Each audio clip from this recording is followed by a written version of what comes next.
अस्सलाम वालेकुम and welcome to my YouTube channel. जिस घर में ये चार काम होते हैं वहाँ गुर्बत भाग कर आती है, चाहे सारे घर वाले 5 वक्त के नमाजी ही क्यों ना हों।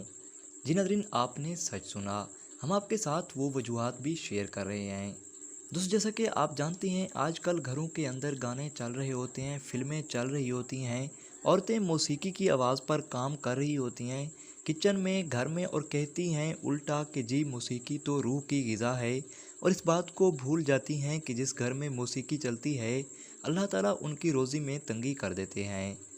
दूसरा अमल औलाद को बुरा भला कहना। कुछ माँ बाप औलाद को जल्दी गालियाँ देना शुरू कर देते हैं या बुरे अल्फाज इस्तेमाल करना शुरू कर देते हैं या कोसना शुरू कर देते हैं। तो जो औलाद को बुरे अल्फाज कहेंगे या कोसेंगे तो उनके रिज़्क़ को अल्लाह ताला वैसे ही तंग कर देते हैं। और कुरान मजीद को बिला वज़ू हाथ लगाना। हमें चाहिए कि बावज़ू होकर कुरान मजीद को हाथ लगाएं। अगर बेवज़ू हाथ लगाएंगे तो रिज़्क़ के अंदर कमी आ जाएगी।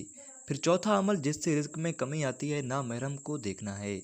ये बदनज़र की आदत आज इतनी आम हो गई है, चाहे आते जाते बाज़ार में देखे, गली में देखे, या स्क्रीन के ऊपर देखे, सेल फ़ोन के ऊपर देखे, औरत के देखो या औरत की तस्वीर को देखे, बात एक ही है। तो नामहरम को देखने से अल्लाह ताला रिज़्क़ में तंगी फरमा देते हैं। पांचवा अमल जो कि रोज़ी में बरकत के ज़ायल होने का नतीजा बनता है, वो ख़रीदो फ़रोख्त में बेएहतियाती है।